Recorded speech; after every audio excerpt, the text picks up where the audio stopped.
Salam salam la famille maa ngi nuyu ñëpp cat ba cat ku lim juum jël nuyoo bi teg ko ci loxoy ren mer mu wasaare ko ci panel bi xam naa war ngeen am bettange parce que du live bu ma annoncé bokkul sax si li nga xam ne moom lañ war a def ci focus sur l'essentiel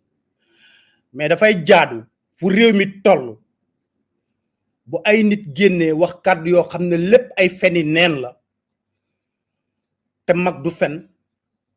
nga ñëw leeralal askan bi parce que duma topp diw saa ku ba déggee rek fa ngeen jëm moo soriwul sant yàlla bu baax a baax toog nañ uf sunu njaboot yeewu ci jàmm ak salaam dégg ay wax ay message yu ne ñu la koy envoyé wax yu ne moom kenn ku tudd El Hadj Ndiaye bu 2STV Macky fal ko mu doon président conseil d'administration xawma lan TDS mu génn di wax kàddu yoo xam ne xam na ko moom ci aqulaayu taalam ne lépp ay feni neen la lépp ay feni neen la te mag du fen mag du fen xam nga dama demoon sax ba ne duma tontu bi ci njëkk moo di man jàpp naa ne c'est une page tournée boo nekkee soxna ba divorcé ak moom ci njëkk ak teraanga kooku nekk ci leneen di seeti leneen 2019 ba 2022 muy 3 ans toppatoowu la faalewu la xamul ci loo nekk top li jëtuwul à la limite mépris la affiché par rapport à ta personne nga la waay xanaa nga mën koo jàmmal mais munuñu ko def xam nga lu tax Macky nag côté boobu faanaa ko ci parce que ñu mu jonkon loo fenn di leen wax ne dugub leen foofu bu na leen ay ca dem leen rek munuñoo na ko déet monsieur le président en fait Macky a réduit certaines personnes yoo xam ne dafa leen nommé ay jaam pire nag yoo xam ne comme mbaam boo takk ngalab rek la foo ko jubal mu dem fa gis nga attaques yi yëpp pare nañ ci sóoroon nañ ko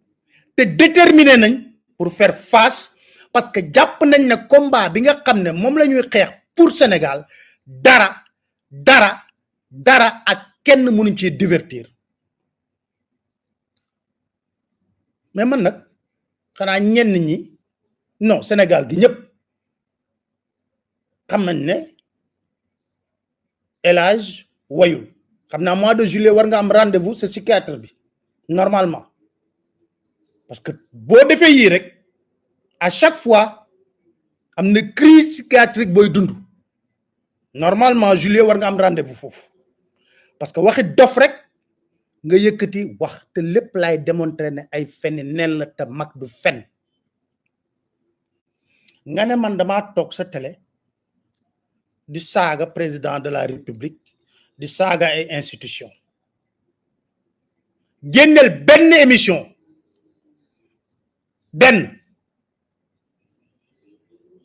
émission bu ñuy saaga di nga fa dajale amul kilifa bu ñëwul toog sama émission 2STV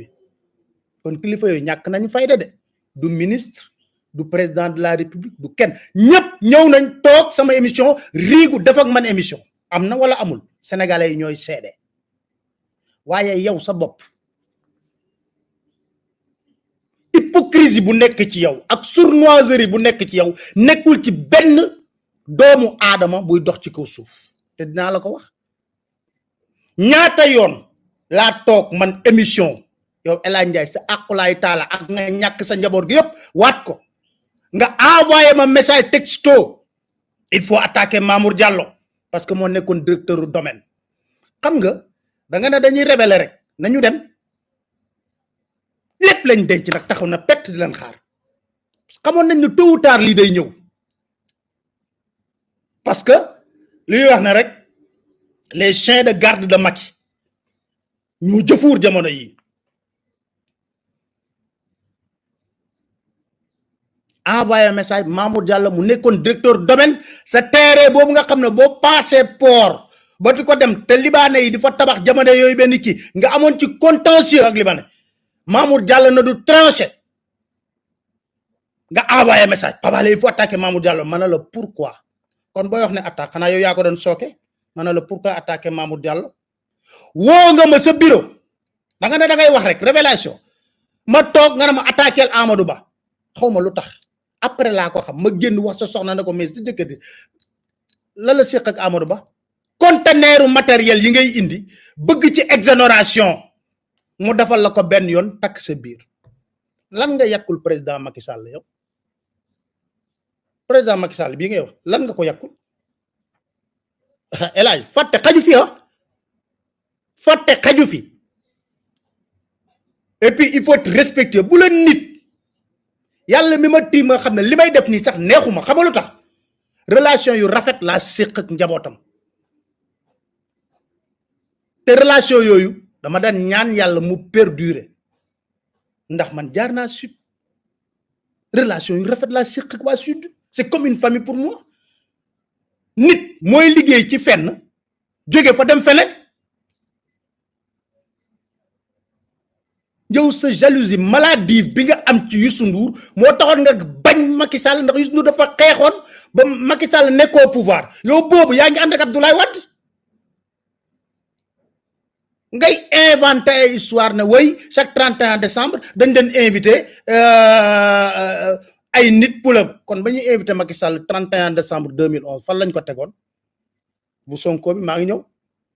nga ne damaa génn wax la ma génn wax ça date de 2021 na nga mën a xamee ne tontu bi nga tontu Ousmane Sonko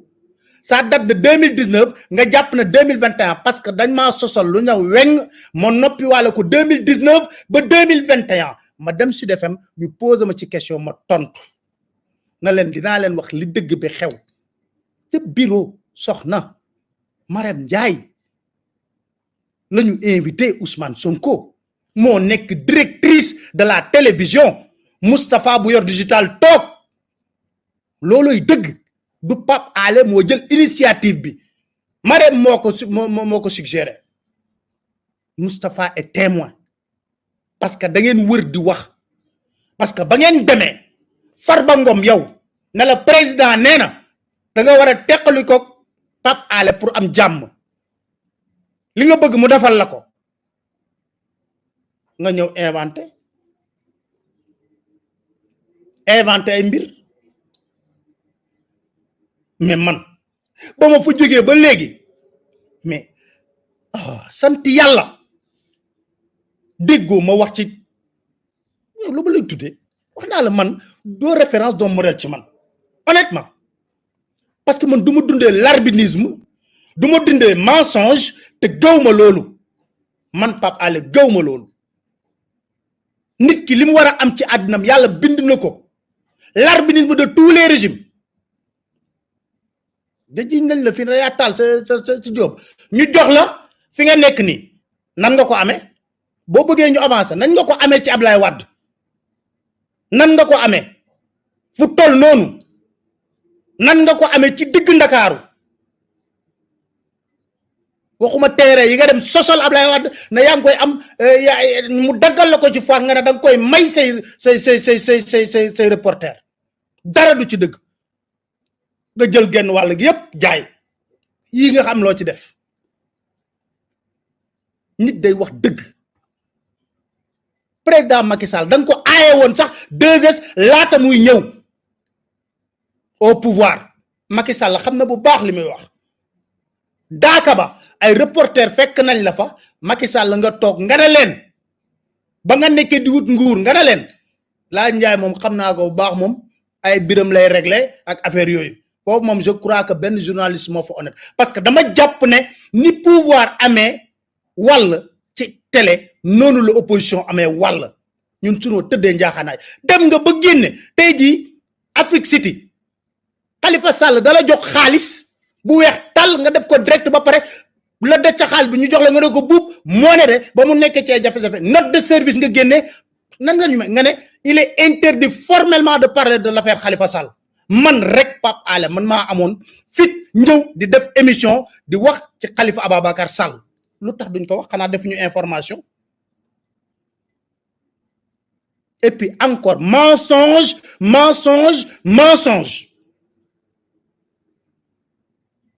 31 décembre bañ ko waxee ba pare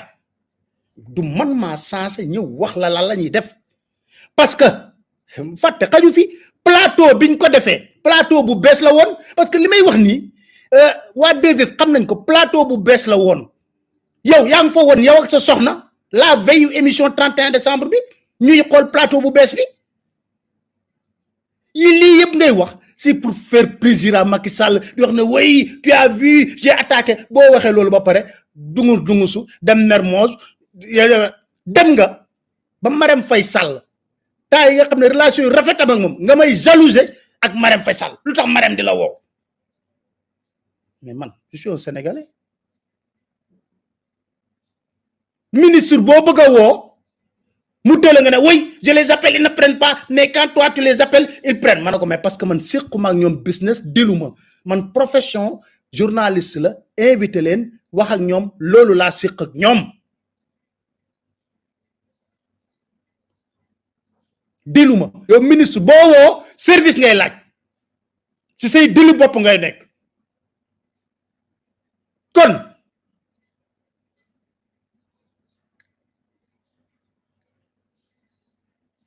ay fen du bejjaaw nga ne dama dem Màkka tàgguwuma la mais duma la tàggu mais yow lu gën a garaaw def naa ko nekk naa sa biir kër di takk jabar yëgaluma la ko Sénégal gi yëpp ñëw ci mariage bi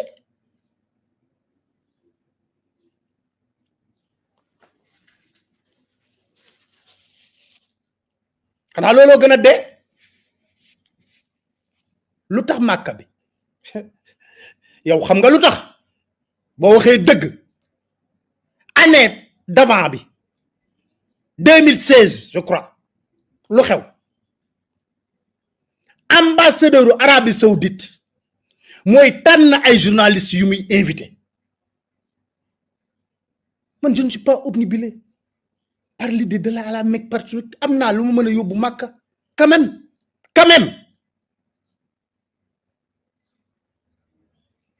mais yow sa nay tax na lépp da nga bëgg ñu defal ko sur le plateau d'argent 2016 je faisais partie ci ñi nga xam ne ambassadeur Arabie Saoudite daf leen bëggoon a invité Makka 2016 dégg leen bu baax li may wax lu xew bañ ko waxee yow yaa détourné loolu jox ko sa njaboot yaa ko détourné jox ko sa njaboot fekk man j'étais même pas obnubilé je suis encore jeune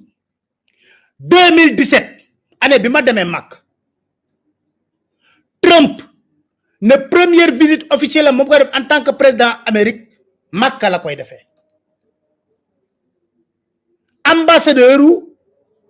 Makka bi saisir la j'étais même pas préparé un vendredi nga remuer ciel et terre man la mais grand nan la ñu mën a demee Makka ci condition yi nga remuer ciel et terre oui Pape il faut nga dem ma dem def fa liggéey bu mucc ay tappee leen samedi mag Arabie Saoudite man ak na yàlla ko yàlla rem grand Abdourahmane Camara ma def fa liggéey bu mucc ayib dem leen ngeen tappe sur la samedi mag Arabie Saoudite ñu pare ci loolu sa xam nga pour te dire ne lay yow yaa obnubilé wu par yooyu ñun gëm nañ ne lépp mën nañ ko ñafe te duñu def l'arbinisme lu xew ñu pare ci loolu man Pape Alé sama njaboot jóge fi dem vacances Italie ma jël congé ne je vais faire le tour du Sénégal programmer une semaine de vacances Cap Skirring d'abord ba ma ko programmer c'est le conseiller en communication de l'Arabie Saoudite qui m'a appelé au téléphone ne ma El Hadj xamoon naa ko parce que ba may njëkk a dem ci 2017 bi mu ne ma El Hadj ma ne ko mu ne ma tu fais partie des personnes choisies par l'ambassade d'Arabie Saoudite pour te dire ne El Hadj ni mu soxoree te bon foog na lépp lu baax lu ne njabootam moo ko war a am non la jëlee Papa Ngagne Ndiaye TFM ak Papa Abdoulaye Der non la jëlee Ahmed Aïdara Sen TV ah non la jëlee sama grand frère bi nekk Soleil Diop ñooñu lañ tànnee ñoom seeni journaliste il n'avait pas besoin de la contacter de la wax xoolal sa soxor gi soxor ak iñaan mënul weesu nga foog ne lépp ci yow la war a dem ak sa njaboot waa 2S nag may dégg amul lenn lu baax lu mu yéene un employé de la 2STV faju sax da leen di të amul lenn lu baax lu mu yéene un emploi lépp njabootam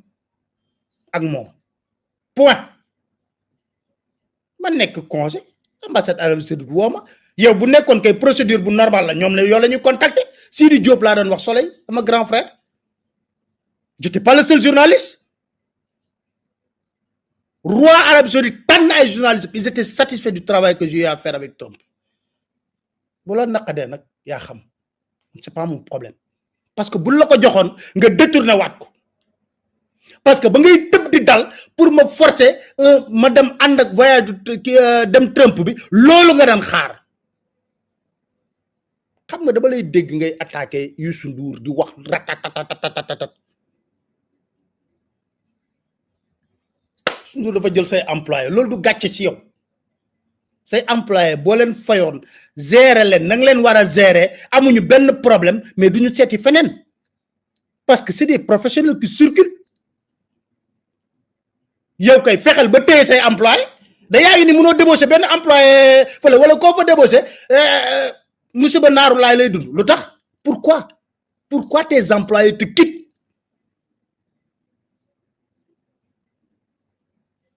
nga ne Yaya Jammeh dama dem interviewer ko yow riigu woo ci bureau Luc Nicolaï toog ak Luc Nicolaï gis sama interview Yaya Jammeh di wax oui tu as vu on est allé interviewer Yaya Jammeh sa sac la woon sa sac la woon je suis désolé mais sa sac la woon lu xew moi je suis libre la preuve mooy Gambien yépp seedeel nañ ma ne professionnellement la interviewé Yaya Jammeh ba ma ca paree dama doon Gambien yëpp seedeel nañ ma ne ba Pape Alé arrêté droit dans le ba Yaya Jammeh du tërëmu Yaya Jammeh bu ma laal loolu dama la ciy jox seede bu wër laajal am Kouyaté mu caméraman bi ma ànd ak ba ñu Yaya waxee toog leen ma ne ko on rentre mu ne on annule vos billets pour que le président recevoir leen ma ne ko on rentre la preuve quand il fallait combattre Yaya Jammeh pour mu jóge Gambie j'étais en tête de file man parce que loolu laa gëm nu ma neex laay daagoo biir Gambie avec tous les honneurs nag yow business rek Mohamed Dia Gambie door nga ko yow war ngaa noppi ci Gambie yow ku la téyal reportage Gambie de 9h à 17h ba baat bi dee man Pape Alé ci sa dil boo dóor plus de 300 millions employé nga yóbboon foofu yëpp nekk ci ay nga loger leen ci ay auberge xale yooyu duñu bàyyi ma fan maa jël sama xaalis man parce que nit ñi ma xamoon may ma xaalis ma jël xaalis bi séddoo leen may leen ko caméraman yi ngeen yóbboon foofu ma jël sama xaalis may leen ko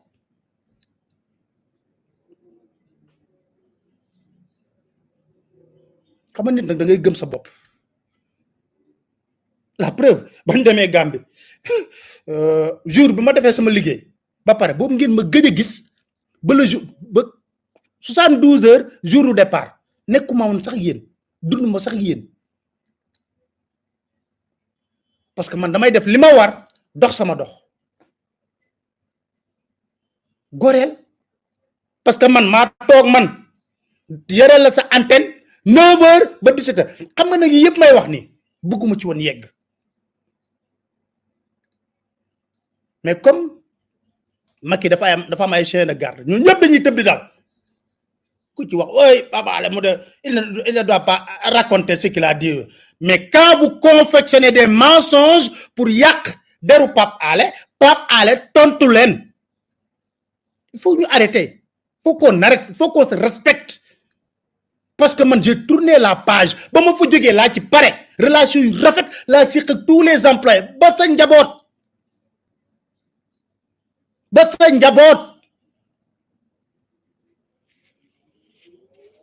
mais dafa neexul ci xol ponkulum jëmm toog di fen yu tar yoo xam ne dara du ci dëgg. Yaya Jammeh laa commencé interview yow ba ngeen di def seen affaire seetlu dàlleen yooyu seetlu dàlleen ñaata laa ko interviewé Guinée ak feneen parce que man ba ma nekkee le défi de la 2STV bi ma bëggoon man c'est relever la 2STV ba mu nekk une chaîne africaine dépassé Sénégal parce que dama jàppoon ne 2S amatul woon dara lu muy prouver sur le plan national dara ndax xale yi rey nañ seen bopp ci lépp les employés sont exceptionnels ils se sacrifient parce que dañoo bëgg waaw góor dañoo bëgg relever ay défis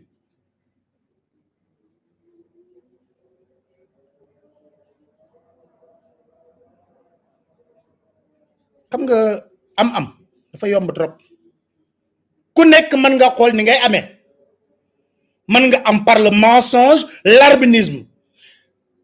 xam nga sa bopp nag ba mu set ñëpp di wax ne oh il a réussi mais comment il a réussi that is the question oui dama jël kuy saaga yow nga ñu doon to dem nga ba benn jour nga ne ma oui Pape je suis fâché ma ne la lu tax nga ne ma oui tu regardes pas mes messages je vais te mettre benn kii boo xam ne da nga fay teg sa portable parce que man maa dan bañ du ma xool sa message Cheikh Amar yoral nga ko 60 millions ci kër yi nga nekk fii dóor te ba nga koy dóor noo ko dóoree yaa ànd ak ndeysaan suñu góor googu nekkoon 2S dem fekk Cheikh Amar fekk ndeysaan ma nga woon téye sa Cheikh Amar ak may dégg bu baax fekk yàlla xam na ne c'est juste après 2012 may def émission décryptage fekk pendant la campagne Mbaye Ndiaye dafa mës a ñëw toog ne bu Macky Sall faloo dinañ def audit ci mine yi nekk Sénégal yépp Cheikh Amar danañ exploiter benn mine phosphate ma toog décryptage ñuy wax ay reddition des comptes ak affaire ma ne j'espère qu'on fera aussi l'audit des mines pour ñu xam Sabadola boobu Sabadola laa doon xalaatu moon sax phosphate bi parce que ay compagnie étrangère ñoo koy jël Père Lam voilà nga ànd ak Père Lam dem TSE ci Cheikh Amar tiit foog ne ci moom laa jëm fekk yàlla xam na ne xalaatuma ko fa nga toog parce que da ngay révéler rek damay révéler te tuuti laa révéler gum après on va revenir sur tout parce que da nga foog ne ñun xamuñu nga dem ci Cheikh Amar chantage ko Cheikh Amar na ko woy bi Pape Alé wax ci loolu yëguma nga woo sa soxna ne woy il faut que Pape Alé arrête de parler de l'histoire des mines là sa soxla na la wool Pape Alé yor nga numéro dimanche laa toog sama kër nga woo ma ne ma woy tu sais Cheikh man nijaayam noonu nekkoon Ndar vraiment dafa feebar ba mu vraiment sur l'histoire man la Elay man waxuma affaire Cheikh Amar bu nekkee ne phosphate bi man je parle des compagnies étrangères qui exploitent l'or de Sabadola ñooñu ça ne m'intéresse pas mais boobu door nga ko sa ñaari kër yi bi nga dugal sa ñaareel bi ak bi Abdou Ndiaye dëkk na mu demee xam nañ ko yore ko ci xaalis un jour je parle des hommes d'affaires décrypté nga envoyé un message il faut attaquer Cheikh Amar pourquoi moo tax boo may wax ay insultes il faut qu'on soit sérieux dans ce pays là nit bu la orma laa jox la sutura la ma wax Sud FM dara du ci dañ c'est un mensonge tu m'as jamais donné une note ba may jël ba Sonko di ñëw di toog sa soxna xam na nu mu demoon lépp les photos voilà les photos après le plateau parce que xam nga wax day leer dama leen di won photo boo xam ne man ak Marème très 31 décembre 2000 dama leen di won parce que xam nga lu amul seede baaxul 31 décembre 2018 la woon defe naa ñu def plateau bi ba pare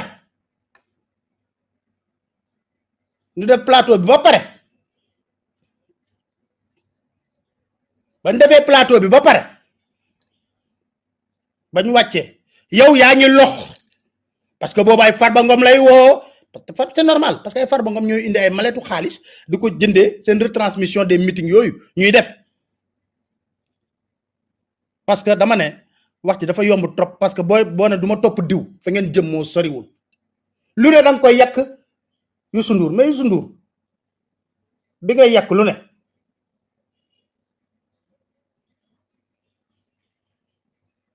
gënoo ko suma photo bi su ma ko gisoon génneel leen ko ngeen gis 31 décembre 2018 la woon photo yéen ca defoon mag sa soxna ñu taxaw après le plateau mooy félicité ci plateau bi ala lu amul seede baaxul mi ngi nii après le plateau du 31 décembre 2018 mi ngi nii mu ne ma Jérôme taj nga fi ala wax rek fan du be jaaw te dégg na te fi mu nekk nii décision radicale